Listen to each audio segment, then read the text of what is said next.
got your back. We kill or be killed. Run! I gotta finish this. You're under arrest. Wrong place, wrong time. I'm gonna be the guy that's gonna kill you. I'm not going anywhere. This is my farm. Record. Got it. What's up? Is it Sven? Do I say It Sven? is Sven. Yes. Sven, I love it. That's so cool. Thank you very much. Thanks for joining me today to talk about Survive the Gate. Oh man, what a intense action film. And you must have just been exhausted every day. You know, we were running every single day, but you know, when you're having fun, you don't really think about it that much. It's just, you know, you're doing your job, and every minute, every second, we had a blast. We had a great group of people around us, so it really made for a fun time. But yeah, the muscles definitely felt it at the end of it. There was some adrenaline, I'm sure, pumping through there. So Exactly. to set the movie up, it's a drug bust gone bad, and the chase leads to Chad Michael Murray's farm.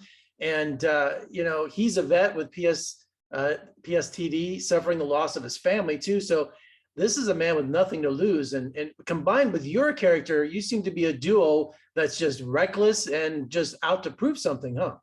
Yeah, I mean, between him and, you know, his loss, and, you know, me rushing into things, you know, not knowing about my partner's well-being or not, it kind of leads to two guys that, you know, have common grounds. And I want to defend his farm just as much as he wants to defend it from these bad guys. So yeah, it makes for an interesting duo that kind of, you know, take on the bad guys head on. And it seems like Cal, you know, instead of calling for backup or getting any, he wants to do everything by himself, but it seems like he just wants the freedom to break the rules. You know, he doesn't seem like he's almost like it's like a Melville character. He wants, like Moby Dick. He is so obsessed with collaring these guys that, you know, he's willing to do what it takes. So is that a proper interpretation? I think that's a very accurate way of saying it. You know, he's worked with his partner for quite a while, and his partner, who's played by Bruce Willis, is sort of like by the books. You know, we got to make sure everything's all right. We got to call him back up. But I've had it up to here with these guys, and I get a little bit of hot-headed and stop thinking for a minute and rush into a situation that I probably should have maybe thought twice about. And it kind of leads to this action-packed pursuit to this farm, and, you know, these fights and explosions. Well, you know you're in trouble when Bruce Willis's character is the voice of reason, right?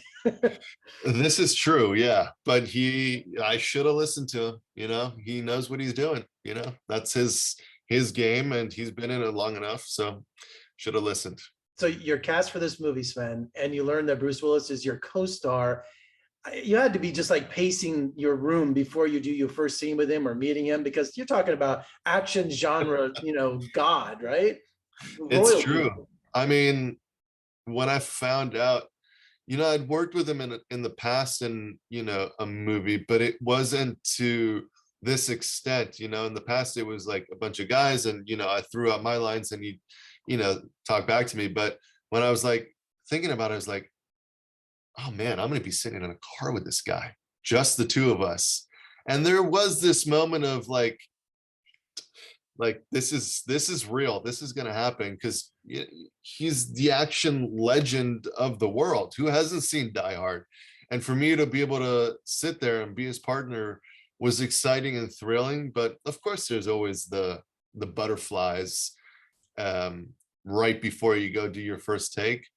But there's something about, you know, Bruce Willis himself that once you're there and once you're in it, he's a very calm and humble person. So he immediately makes you feel you know, there's this reassuring thing, like it's gonna be okay.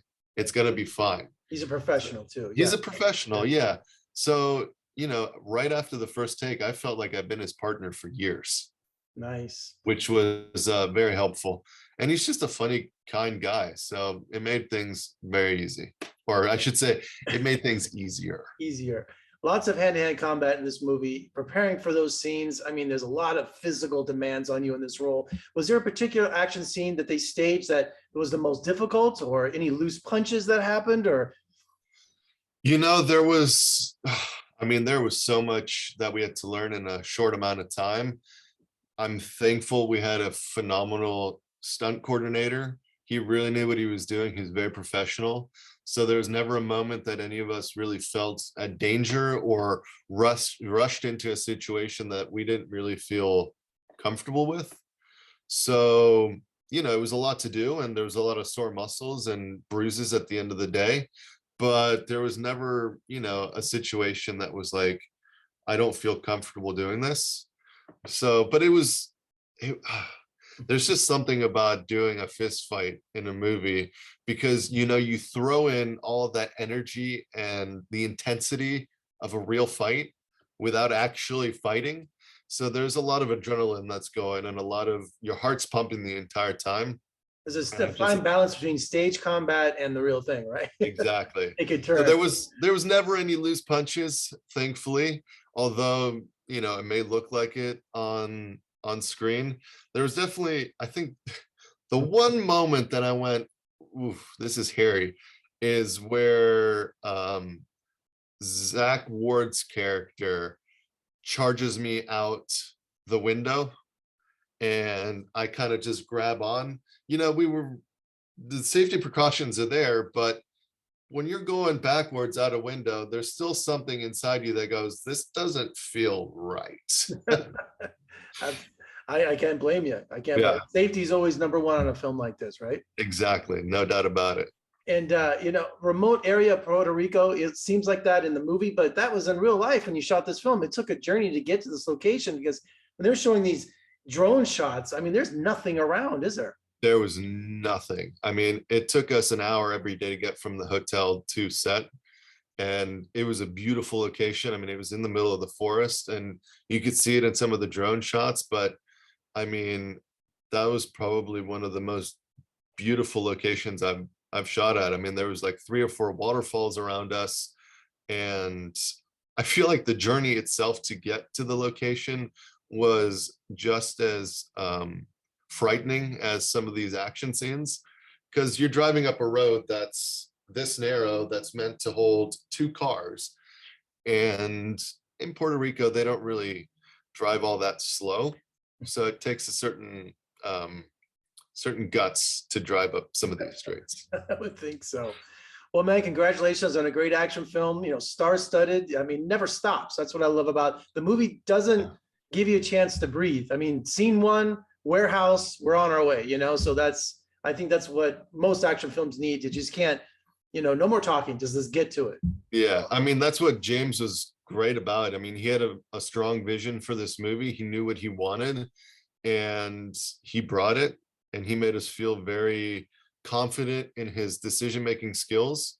So, we trusted him 100%, and sometimes things would happen where they wouldn't go quite as planned, or time was not on our side, so we had to think on our feet. And he really did come through and rally the team sometimes, and he did exactly what a great director is supposed to do. So it was a blast working with him, and I hope that I get to work with him again in the future. Well, congratulations and the best of luck with the film, and thanks for joining me today. I really appreciate it, and come visit us in Las Vegas soon. We'd love to have you. Absolutely. Anytime. I mean, I hope people enjoy this movie as much as we loved making it. And I appreciate you taking the time, and thank you so much.